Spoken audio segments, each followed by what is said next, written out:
Hello everyone. Hello guys to study English together. Today I have one topic about advantage of tourism.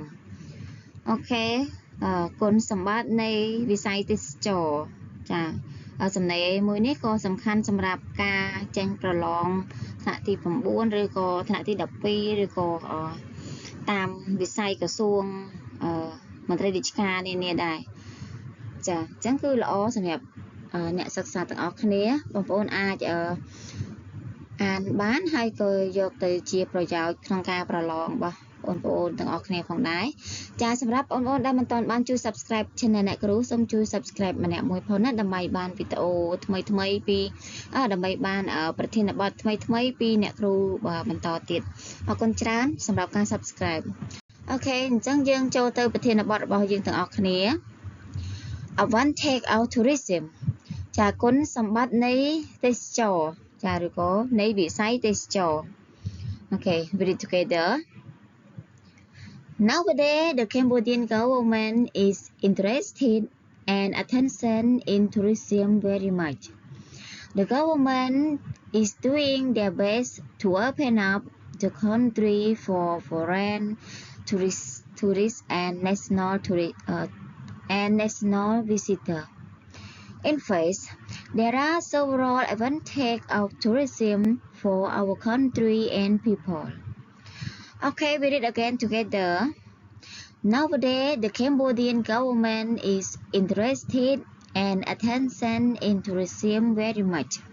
The government is doing their best to open up the country for foreign tourists and national visitors.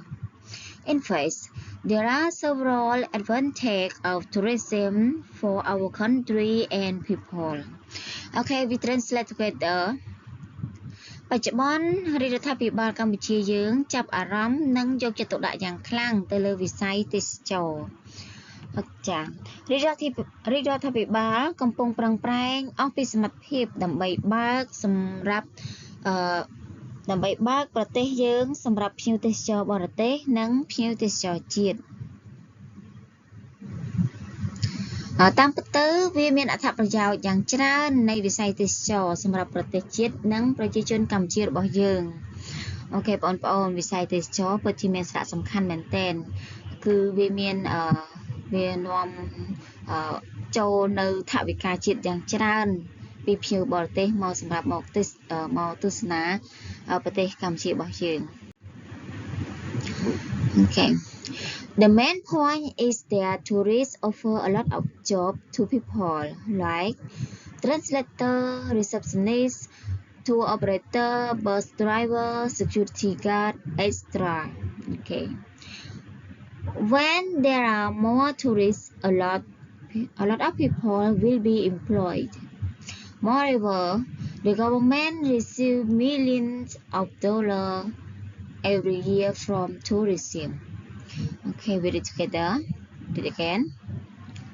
The main point is that tourism offers a lot of jobs to people like translator, receptionist, tour operator, bus driver, security guard, seller, etc. When there are more tourists, a lot of people will be employed. Moreover, the government receives millions of dollars every year from tourism. We translate ចំណុចសំខាន់នៃទេសចរគឺផ្ដល់ការងារយ៉ាងច្រើនដល់មនុស្សដល់ប្រជាជនរបស់យើងដូចជាអ្នកបកប្រែអ្នកទទួលភ្ញៀវប្រតិបត្តិការទេសចរអ្នកបើកឡានក្រុងសន្តិសុខឬក៏អ្នកលក់ជាដើមលក្ខណៈចាគឺមានការងារយ៉ាងច្រើនសម្រាប់ប្រជាជនរបស់យើងនៅពេលយើងមានទេសចរចូលមកប្រជាជនយើងក៏មានការងារធ្វើផងដែរជាងនេះទៅទៀតរដ្ឋាភិបាលបានទទួលប្រាក់រាប់លានដុល្លារជាច្រើនជារៀងរាល់ឆ្នាំពីវិស័យទេសចរចាដោយអ្នកគ្រូបានជម្រាបខាងលើអញ្ចឹងគឺទេសចរគឺនាំប្រាក់និងនាំការងារធ្វើយ៉ាងច្រើនដល់ប្រជាជនរបស់យើងចាបន្តទៀត The money comes from hotel tax and other tax from private companies so the government can use this money to develop the country. Furthermore, People who live near tourist center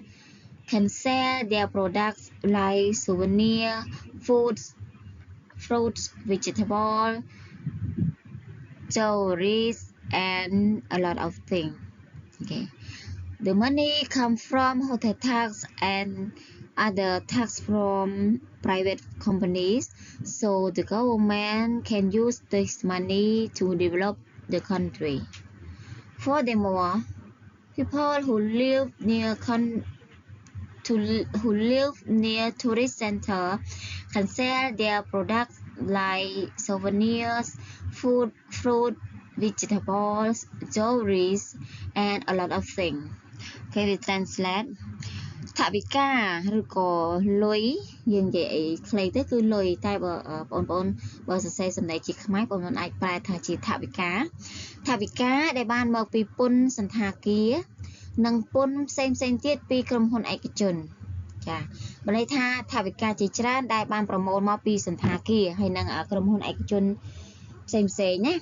ដូច្នេះរដ្ឋាភិបាលអាចយកថវិកាទាំងនោះទៅអភិវឌ្ឍប្រទេសចាគឺការអភិវឌ្ឍប្រទេសយ៉ាងច្រើនហ្នឹងគឺថវិកាបានមកពីការពីពន្ធទៅលើវិស័យអស់ហ្នឹងចាជាងនេះទៅទៀតប្រជាជនដែលរស់នៅក្បែរមជ្ឈមណ្ឌលទេសចរអាចលក់ផលិតផលរបស់ពួកគាត់បានដូចជាវត្ថុអនុស្សាវរីយ៍ម្ហូបអាហារផ្លែឈើបន្លែនិងគ្រឿងអលង្ការនិងរបស់ផ្សេងទៀតជាច្រើនផងដែរចាគឺវិស័យទេសចរគឺមានសារៈសំខាន់មែនទែនThrough tourism, Cambodia is known by many people in the world. Tourism makes the government take care of ancient temples, which are the most important thing for our country. Okay, we read again. Through tourism, Cambodia is known by many people in the world. Tourism makes the government take care of ancient temples, which are the most important thing for our country. Okay, we translate. តាមរយៈវិស័យទេសចរប្រទេសកម្ពុជាយើងត្រូវបានមនុស្សជាច្រើនក្នុងពិភពលោកស្គាល់និងទទួលស្គាល់វិស័យទេសចរធ្វើឲ្យរដ្ឋាភិបាលថែរក្សាប្រាសាទបុរាណដែលជាវត្ថុសំខាន់បំផុតសម្រាប់ប្រទេសយើងចាជនបរទេសភាគច្រើនគឺមកទស្សនាប្រទេសកម្ពុជាយើងគឺអាស្រ័យនៅលើប្រាសាទបុរាណដែលប្រទេសយើងមានពីពិសេសគឺប្រាសាទអង្គរវត្តព្រោះអីគេហៅថាប្រាសាទអច្ឆរិយៈនៃពិភពលោកគឺពិភពលោកគឺមានការកោតស្ញប់ស្ញែងយ៉ាងខ្លាំងចំពោះប្រាសាទនានារបស់ខ្មែរយើងចាគឺពិសេសគឺប្រាសាទអង្គរវត្តណាបងប្អូនចា Moreover, the environment is also taken care. Finally, I think that tourism is an important field for the government to develop our country. Read it again. Moreover, the environment is also taken care. Finally, I think that tourism is an important field for the government to develop our country. Okay, we translate. ជាងនេះទៅទៀតបរិស្ថានក៏ត្រូវបានយកចិត្តទុកដាក់ផងដែរចាជាចុងក្រោយខ្ញុំគិតថាវិស័យទេសចរជាវិស័យដ៏សំខាន់សម្រាប់រដ្ឋាភិបាលក្នុងការអភិវឌ្ឍប្រទេសជាតិចាវិស័យទេសចរគឺសំខាន់ខ្លាំងណាស់វាមានចំណូលយ៉ាងច្រើនសម្រាប់រដ្ឋាភិបាលយើងដើម្បីយកទៅអភិវឌ្ឍប្រទេសជាតិសម្រាប់ធ្វើស្ពានធ្វើផ្លូវសង់សាលារៀនជាមន្ទីរពេទ្យអីផ្សេងគឺវាមានសារៈសំខាន់យ៉ាងខ្លាំងអូខេចាអរគុណច្រើនសម្រាប់ការទស្សនារបស់បងប្អូនទាំងអស់គ្នា